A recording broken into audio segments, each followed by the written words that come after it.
Hi everyone, so outside Belmarsh Prison, and out here with me is Mohamed Elmaazi of The Canary, and well, you're an independent writer who writes, independent journalist who writes for The Canary and Grey Zone projects, is that correct? Yeah, I contribute to the, more recently, the Grey Zone project, as well as some other outlets like Open Democracy. Well, personally, on a personal level, I want to thank you and also your fellow writers, not just the Grey Zone project, but also The Canary as well. I feel as if The Canary is doing the best work in the United Kingdom with regards to independent journalism and informing the electorate on exactly what is going on in the world, and obviously in Venezuela and other places like that, Syria. So from a personal level, I want to thank you and your colleagues. Thank you, I appreciate that. Now, thanks very much. Now I want to obviously get to today because you mentioned something about Daniel Ellsberg and how, before we came on air, just explain to me just how important it is that we stand up for Julian Assange right now, and why we should.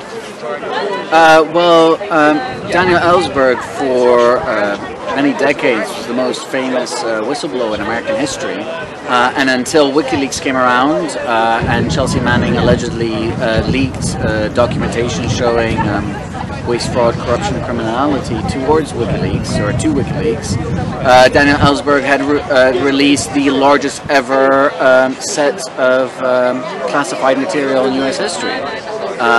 Thousands and thousands of documents which exposed all manner of lies regarding the Vietnam War, the US war in Vietnam. And Ellsberg himself has come out and quite explicitly said that what's going on here will be if Assange is extradited, that this will be the first example in US history of publishers being prosecuted for the crime of unauthorized journalism. So really this is nothing short than an attack on one of the most fundamental principles of living in an open society, which is the right to receive and impart information that exposes waste, fraud, corruption, wrongdoing on the part of the state and its agents. Now, obviously you mentioned Daniel Ellsberg there, who's the whistleblower in the Pentagon Papers, and there was a movie made about it recently, wasn't it, The Post. It's important to remember Julian Assange, if that movie was to be made about WikiLeaks, I heard this last night, Julian Assange would be Meryl Streep. That's who he would be, and he's like you say, it's the publisher. And I find it interesting to see how the mainstream media have been covering this whole affair, because they've been almost cheering on the prosecution of Julian Assange for 3 years. And I spoke to Lee Stranahan earlier, and he noticed how it's incredible how they're trying to still play both sides of the fence here. They're saying that obviously they're still smearing him, saying he's not a journalist, trying to distance Julian Assange from journalism itself. So then they obviously won't be persecuted themselves, because this is setting a precedent, is it not, for them to just go after anybody who says anything they don't like. Yeah, so I think only the most myopic of individuals can look at the persecution of publisher / transparency activist, and yes, sometimes also journalist Julian Assange, and think that because we're establishment press, and because they're independent press, and because they really do shine a light on things that even we don't, then we can separate ourselves from them. And if they come after them, they won't come after us. And I think you're quite right. It is about setting a precedent, because once you cross that Rubicon, then that's it. The idea that you cannot prosecute publishers for publishing news, that becomes, that idea is null and void. So then it just becomes a matter of chipping away, right? So rights aren't, especially in Western societies, rights that were very hard won, very hard fought, right? The governments didn't just one day decide to start giving people rights.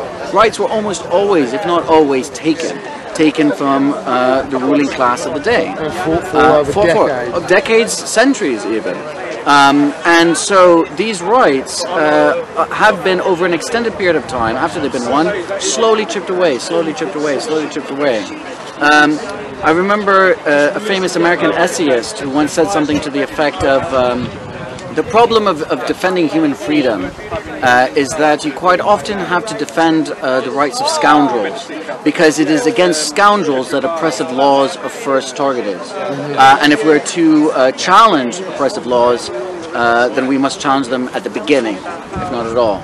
And that was written, you can tell from the use of the term scoundrel, is over 100 years ago. Yeah. And that's something that was understood 100 years ago. And for me, Julian Assange is not a scoundrel at all. But I think what was understood is that when laws start getting introduced, they say, oh, well, they're not going to apply to you, they're just going to apply to these people over here, right? We're just going to start charging fees to refugees who come and want to use the NHS. But don't worry, we're not going to use that to start charging everybody else, right?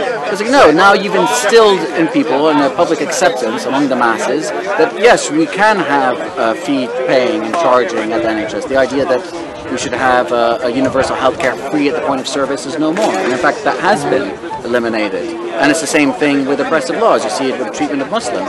Muslims getting their citizenship stripped, including British-born citizens who do not have other citizenship. That's illegal under international law, right? And this is what the fascists did in the 1930s and 40s. They stripped their own citizens, Jews and others, of their citizenship so that they could do whatever they wanted to. Well, British government is doing that without trial or charge, but because it's happening to Muslims, people think, oh, well, you know what, it's okay, these people are extremists, they're terrorists, it won't be done to us. And first of all, for me, it doesn't matter whether it'll be done to me or not. Wrong is wrong. But second of all, upon what basis can you make that assessment? What you can see into the future, and you know that the next government is going to be more enlightened, and the one after that is going to be even more enlightened, right? As we face climate chaos, as there's going to be more refugees going from the global south to the global north because they're the ones who are most severely hit, despite contributing the least to global warming, right?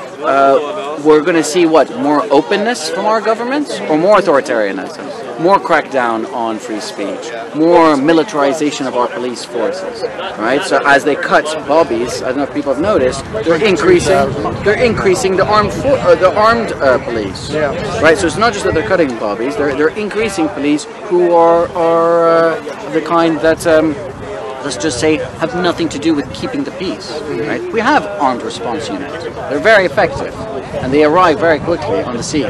So what we're seeing is just the normalization of the decay of so-called liberal values, whatever we may think of the liberal system. If we want to improve upon it, then what you don't do is take all the best parts of a liberal society and just eliminate it. And the irony is we're told that it's the quote-unquote terrorists who want to steal our freedoms, right? There's the terrorists, whoever they may be, who want to take away our right to freedom of speech, freedom of thought, freedom of association and assembly. But the reality is, as Glenn Greenwald of The Intercept has pointed out, that the greatest threat to our fundamental freedoms are not non-state terrorists, but in fact the states themselves. You mentioned the F word there, fascism. This is a word that I've been using quite often recently, and more over the last couple of weeks. Do you think that we're the tendencies and obviously locking up of journalists behind bars right now is a fascist thing to do, and do you think we're moving more and more towards that end of the scale politically in this country? It does certainly seem that way to me. I think, I mean, if you look at the history of classical fascism, fascism in its classical sense is really an extreme manifestation. See you later. It's an extreme manifestation of the capitalist system, right? So I see in many respects fascism, if you take the open society away from a capitalist society, then what you end up is fascism. You have the class, the hierarchy, the racism, all these things that are part and parcel of the capitalist system, but then you don't have the open society, right? And you take away the open society, you get all the mean bits, the worst aspects of capitalism, and in many respects I would describe that as being fascistic, yes. This is one of the reasons why we've got to stand up, and I for one really appreciate the work that you're doing, both at the Canary and the Grey Zone. I know there's some great journalists there. These are the people to get your facts from, these are the people to get the news from. Mohamed Elmaazi, thanks very much. Thank you very much. I appreciate it, keep up the great work. You too. Thanks for watching. Please make sure you're still subscribed and click the bell below for a notification of when I drop further videos. Also click through to my website to find out ways which you can support me. I can't do this without your support, and I really appreciate it. Till next time, peace and take care.